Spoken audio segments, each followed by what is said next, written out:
अभी रात के 3 बजे हैं। मैं यहाँ गंगा के तट पर, चांदनी रात है। वहीं काफ़ी सारे वृक्षों से घिरा हुआ बैठा हुआ हूँ। हवा तेज़ है, सियार की आवाज़, कुत्तों की आवाज़, पक्षियों की आवाज़ लगातार बीच में आ रही है। कल गुरु पूर्णिमा थी। बहुत सारे मैसेज आए गए, व्हाट्सएप पे आदान प्रदान हुआ, गुरुओं को समर्पित किए गए। आपने मेरा जीवन बदल दिया, आपने मेरे दिशा बदल दी, आपने ये कर दिया, वो कर दिया। मैं ये सोचता रहा कि गुरु है कहाँ। गुरु तो अब भूमिका में आ गया है, टीचर बन के फिर वो सर्विस प्रोवाइडर हो गया। वो 2 घंटे आपको पढ़ाता है, उसके पैसे लेता है और वो फिर आप उसको पहचानते नहीं हैं।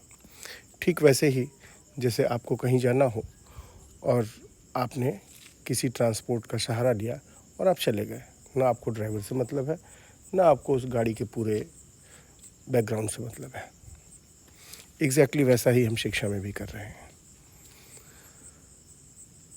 लब्बे लुआब वो ये है कि चाहे वो हमारी प्राथमिक शिक्षा हो, चाहे वो हमारी ऊंची शिक्षा हो, हायर एजुकेशन हो, ये सब धूल चाट रहे हैं। समस्या कहाँ पर है कि हमारे जो साइंसदान हैं, हमारे जो वैज्ञानिक हैं, वो एक ऊंचाई पे हैं। उनको स्कूलों से डिस्कनेक्ट कर दिया गया है। सब चीज़ अलहदा है। स्कूल अलग काम करता है, यूनिवर्सिटीज़ अलग काम करते हैं, साइंसदान अलग काम करते हैं। बच्चे, उनको क्या करना है, क्या नहीं करना है, इस पे कभी कोई वैज्ञानिक, कोई साइंसदान स्कूल में नहीं आता। कभी कोई हायर एजुकेशन का आदमी स्कूल में नहीं आता। स्कूल वाले घुसने ही नहीं देंगे, वो इतने डरे हुए हैं। और स्कूल तो एक कब्रिस्तान है, बच्चों की कब्रिस्तान है। ये मुर्दा घर है, बूचड़खाने हैं, जहाँ दिमागों को बंद किया जाता है, खोला नहीं जाता है। तमाम बातें दुनिया भर की जाती हैं। कोई आज़ादी नहीं है कि वो अपने विषय का चुनाव कर सके। आदमी कोई रोबोट नहीं है, मशीन नहीं है कि आप उसे कुछ घंटे ये सिखाएं, फिर कुछ घंटे ये सिखाएं, कुछ घंटे ये सिखाएं। ये तो जैसे इंडस्ट्रियलाइजेशन का युग आया, औद्योगिक युग आया, तो उस युग में जो है जैसे मज़दूर को खटाते थे, उस तरह से बच्चों को खटाना शुरू कर दिया। ये स्कूल की पैदाइश, ये चर्च प्लस इंडस्ट्रियल एज की देन है। चर्च की क्रूरता और इंडस्ट्रियल एज का मशीनीकरण, इन दोनों को मिला करके स्कूल बन गया। आप इतिहास उठा करके कभी देखें, स्कूल का इतिहास उठा करके देखें तो इसकी पैदाइश वहीं से हुई।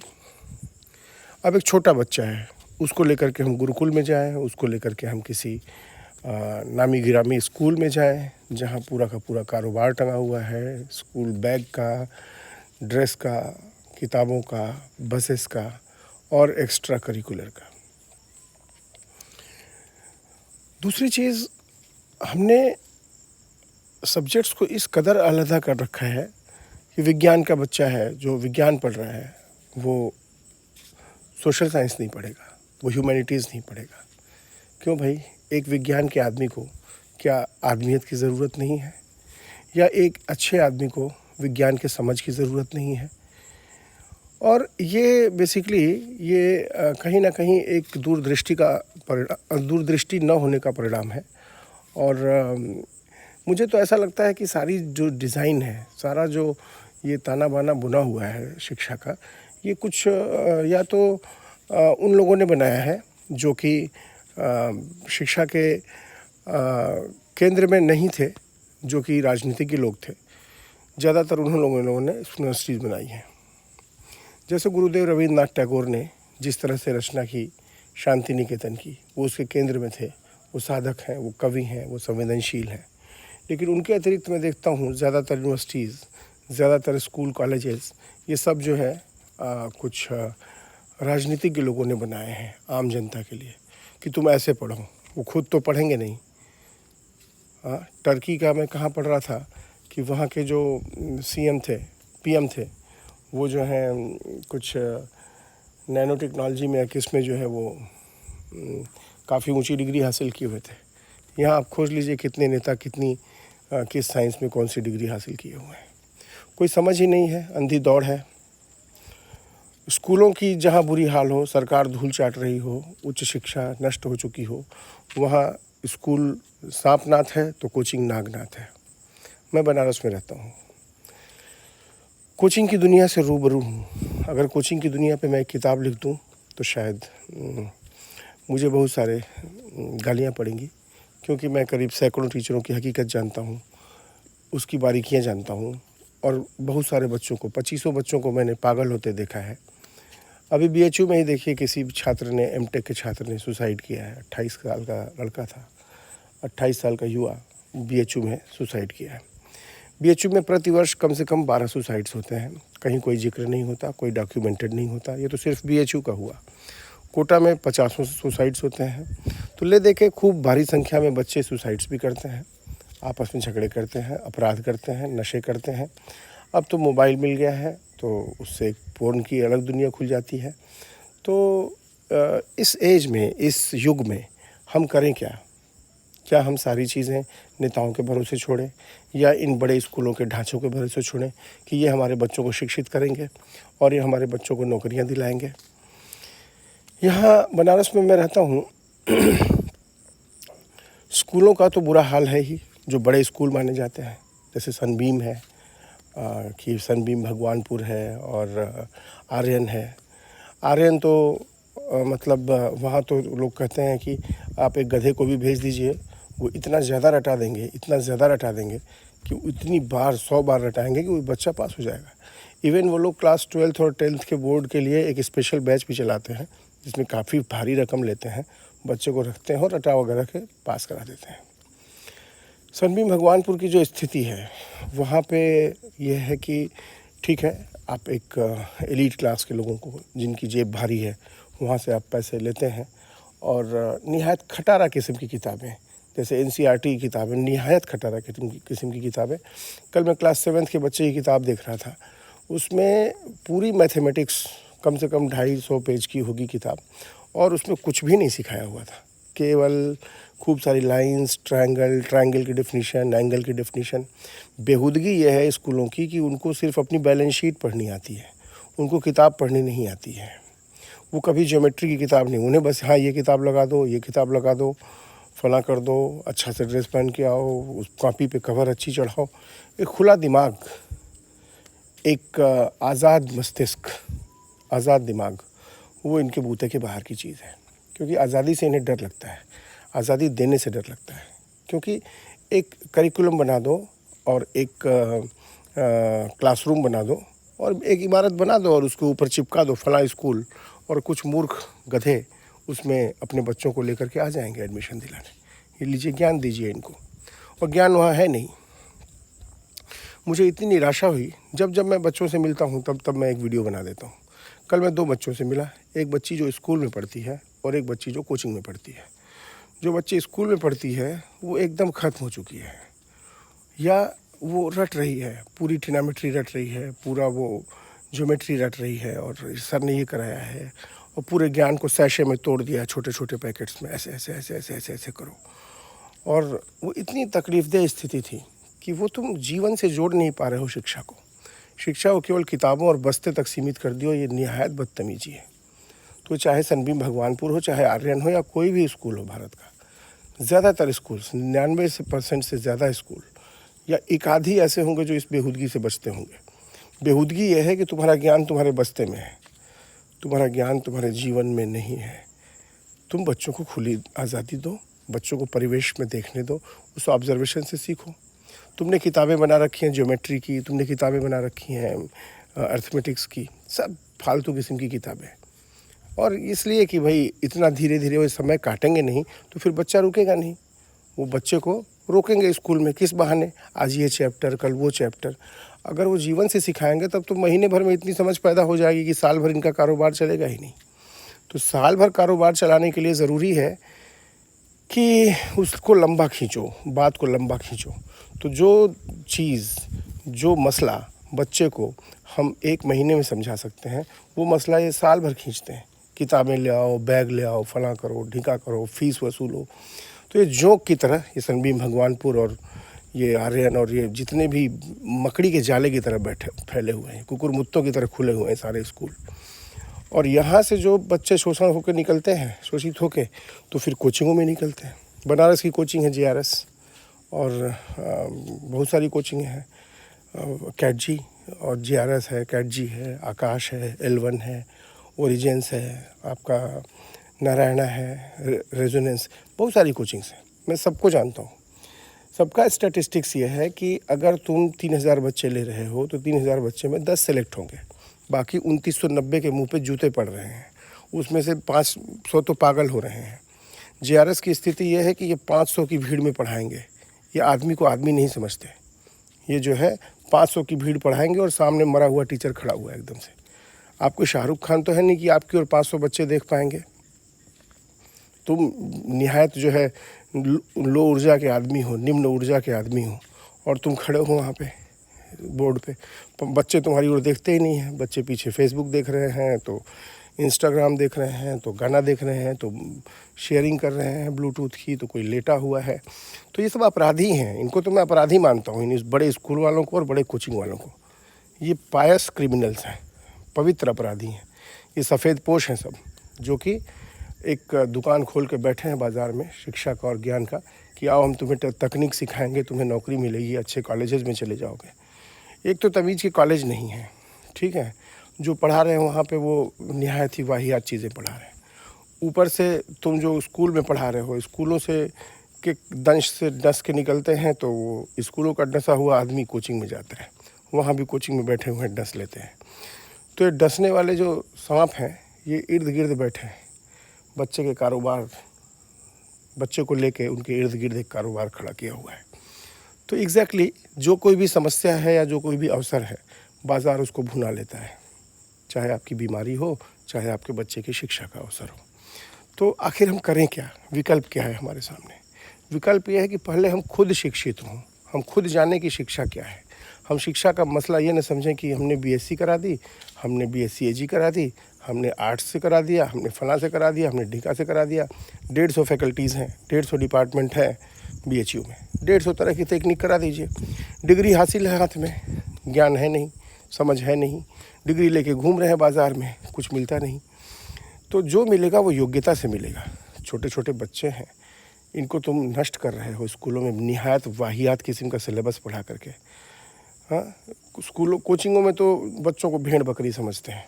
तुम आ जाओ, बैठो, सर अभी आएंगे, पढ़ाएंगे, आधा टाइम अपना ज्ञान देंगे।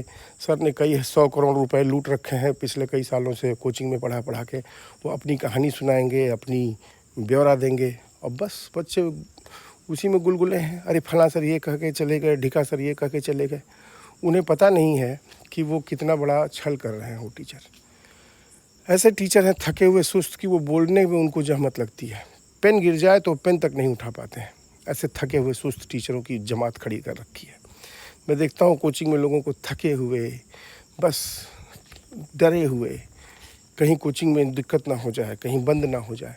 तो ऐसे थके हुए डरे हुए लोग ये क्या शिक्षा देंगे? कोई ज्ञान नहीं है। हाँ, अब तो तकनीक का ज़माना है, अच्छे वीडियोस बनाइए, बच्चों को मुक्त करिए। लेकिन नहीं, अब अच्छे वीडियोस बना देंगे तो बच्चा घर से ही पढ़ लेगा, तो पैसा क्यों देगा? पैसा चूसना है तो ज्ञान को और लंबा खींचो, और लंबा खींचो।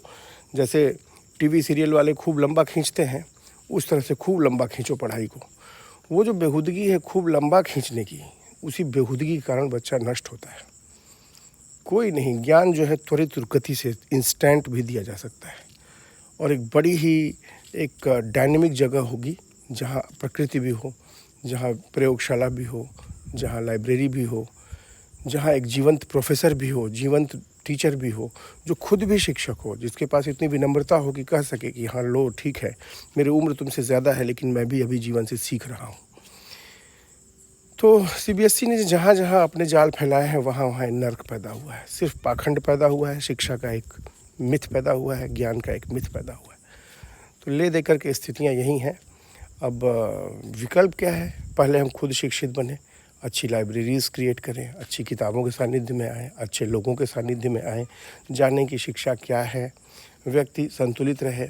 आज इस बच्चे को बड़ा होगा, उसे किसी जीवन साथी के साथ जीना पड़ेगा। लड़के लड़कियां एक दूसरे के प्रति इतनी ज़्यादा गलतफहमियों से भरे पड़े हैं कि वो जब पास आते हैं तो बहुत सारी मुश्किलें पैदा होती हैं। अकेले मैं देख रहा था एक ज़िले में एक कोर्ट में 66,000 मुकदमे पड़े हुए हैं डिवोर्स के। तो एक पूरा जंगल है, स्कूल से कॉलेज से निकलने के बाद एक पूरा जंगल उनका इंतज़ार कर रहा है, रिश्तों का, बीमारियों का, जिम्मेदारियों का, नौकरियों का, उनके अपने सपनों का, अपनी इच्छाओं का, जिसको वो समझ नहीं पाते। उससे क्या लेना देना है स्कूल? स्कूल तो अजगर की तरह हज़ारों बच्चों को लेगा और 12 क्लास 12th के बाद गिरा देगा, उगल देगा, और वो उगले हुए लोग वो भागेंगे कोचिंगों की तरफ। वो फिर कोचिंग वाला अजगर उसको मुंह में लेगा। और 8 महीने में सिलेबस पूरा किया नहीं किया, किसी कोचिंग में सिलेबस पूरा नहीं होता है, ना JRS में, ना ओरिजिन्स में, ना कहीं। बस हुआ भी तो बस फटाफट उन्होंने नाम लिया, भाई ये चैप्टर है, लास्ट में निपटाते चले गए। कैसे कंप्लीट करोगे? बच्चे की समझ ही नहीं है कि उस चैप्टर को समझे। जो लोग क्लास 11 12th में उन्हें 9 10th की बेसिक मैथमेटिक्स नहीं आती, इस चीज़ को जानने की ज़रूरत कोचिंग क्यों महसूस करेगा? क्यों अपने बेटे की तरह सिखाएगा उसको? उसे तो लूटना है, अगले साल की तैयारी करनी है, होर्डिंग चिपकाने हैं, खूब बड़ा पेपर ऐड बनाना है, 10-20 बच्चों के फलां सेलेक्ट हो गए, ढिका सेलेक्ट हो गए। उस 20 को देख करके 20,000 आते हैं। आपने देखा है तोते को कैसे पकड़ते हैं? तोते को पकड़ने के लिए क्या करते हैं? मैं तो यहीं रहता हूँ, जंगल में ही रहता हूँ।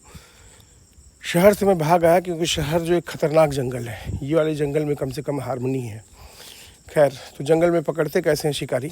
एक दिन हम लोग देखे, मैं जाके छुड़वाया, 40 कबूतर वो पकड़े हुए थे और 40 को हम लोग छुड़वाए। खूब सारे तोते पकड़े हुए थे, उनको छुड़वाए। तो तोते पकड़ने की टेक्निक ये है कि एक तोता रख लेंगे वहीं, और उस तोते को एक बगल में बाज रख लेंगे, और कुछ ऐसा करेंगे कि तोता खूब चिल्लाना शुरू करेगा, तो खूब सारे तोते वहाँ पे आ जाएंगे, बाकी तोते भी फंस जाएंगे। तो जो अखबार का जो वो है ना एडवर्टीज़मेंट है, वो एक तोता है, वो उस तोते को देख करके बाकी तोते आ जाएंगे। अखबार ने आपने 20 तोतों को दिखा दिया कि ये तोते सेलेक्ट हुए हैं। अब उसको देख करके 20,000 आ गए। अब आपने बाजार पैदा कर दिया, अब लूटिए आराम से, तबीयत से लूटिए। उसमें मीडिया की भी मिली भगत है। अभी करीब 1 साल पहले मैंने तय किया कि मैं इलेक्शन लड़ूंगा, तो जो मैंने फॉर्म भरा, तुरंत फॉर्म नेट पे आ जाता है। उस फॉर्म को देख करके तुरंत सारे अखबार वाले, 3-4 अखबार वाले आ गए और कैसे डील करने लगे कि आप जो है 25 लाख रुपए दे दीजिए, तो जहाँ जहाँ आप जाएंगे इलेक्शन में, वहाँ वहाँ आपके पीछे हमारी टीम जाएगी और आपकी पूरी जो है रिपोर्टिंग होगी, और एडवर्टीज़मेंट जो है वो न्यूज़ के फॉर्म में जाएगा। तो ये हालत है अखबारों की। इनको मैं चीथड़ा कहता हूँ। अखबार जो है चीथड़े हैं, स्कूल और कॉलेज ज़्यादातर कूड़े हैं। अपने दिमाग को बचा के रखिए, वरना ये न्यूज़ चैनल्स और ये अखबार और ये स्कूल कॉलेज, ये सब आपको बर्बाद करके ख़त्म कर देंगे, और किसी अस्पताल में गंदे से मौत होगी। और यही होता भी है। जब आप कोई कहीं मर रहा होता है, तो उसके मरने के पीछे वो मरना कोई अचानक वाली घटना नहीं होती है। उसको धीरे धीरे लूट के उस जगह पे पहुंचाया गया होता है। गलत शिक्षा, गलत समाचार, गलत सूचनाएं, वो ज़िंदगी में फ़ैसले गलत लेता है और वो मौत तक पहुंच जाता है। लेकिन मौत को हम एक घटना मानते हैं, एक प्रक्रिया नहीं मानते। मौत एक प्रक्रिया है जहाँ हम बच्चे को वहाँ तक पहुँचा देते हैं। जो बच्चा बहुत आनंदपूर्ण हो सकता था, जो बच्चा बहुत ही ज़्यादा खुश मिजाज हो सकता था, अच्छा इंसान हो सकता था, उस बच्चे को हम बीमार, मानसिक रूप से बीमार, आर्थिक रूप से बीमार, शारीरिक रूप से बीमार ऐसा करके छोड़ देते हैं।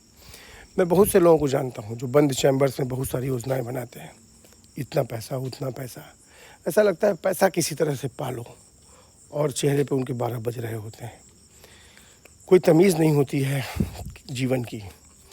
तो ठीक है, पैसे से गुरेज नहीं है, आप करिए, लेकिन जैसे शहर में बैठ करके बहुत सारे लोग अगल बगल गांव की ज़मीनों को निगलने की योजनाएं बनाते हैं, वैसे ही स्कूल वाले और कोचिंग वाले कैसे बच्चों को निगले अजगर की तरह अपने पेट में रखें, उनको बड़ा करें और फिर बेरोज़गार बना के निगल देते हैं। आप रेशियो देखिए, स्कूल में कितनी सक्सेस की रेशियो है और कोचिंग में कितनी है। स्कूल वाले कहते हैं गार्जियन नालायक है, ऐसा नहीं है, गार्जियन नालायक नहीं है उसे तो समझ नहीं है, लेकिन जो पैसा ले रहा है वो इतना बेईमान है कि वो सच बात कह नहीं पाता।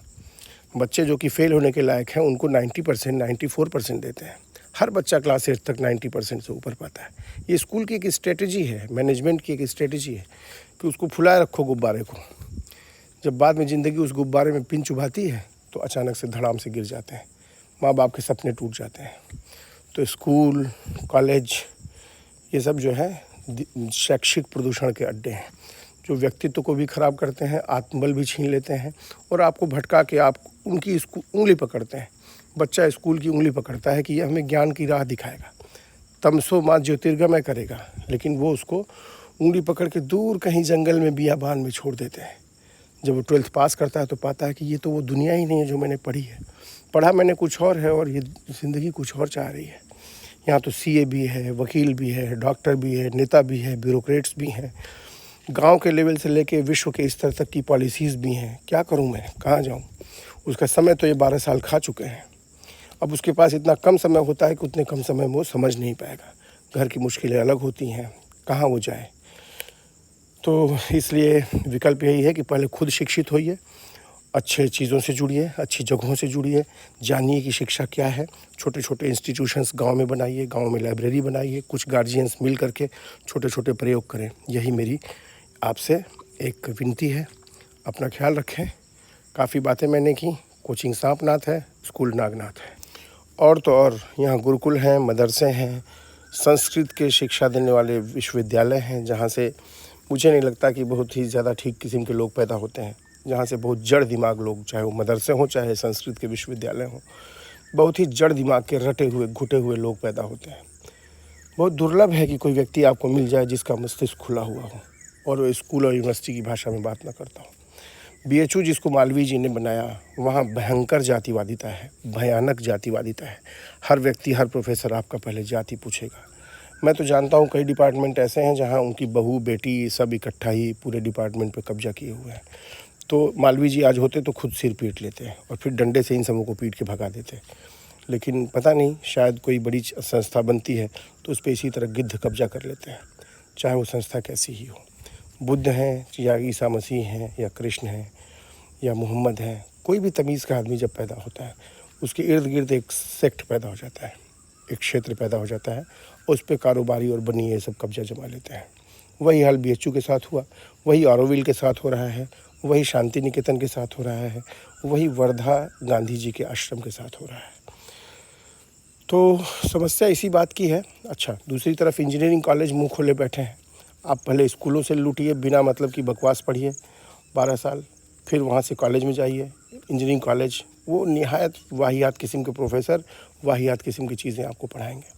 अब तो नए कोर्सेस आ गए हैं, तमीज़ की चीज़ें पढ़ाओ, जो कि बच्चे के लिए बाज़ार में जब वो जाए तो कम से कम उसको वो एम्प्लॉयबल हो, उसे रोज़गार मिल सके। लेकिन इन्हें उस चीज़ से लेना देना नहीं है। तो खूब तबीयत से शिक्षा का कारोबार भारत में चल रहा है। कुछ किया जा सकता है, सोचें क्या किया जा सकता है।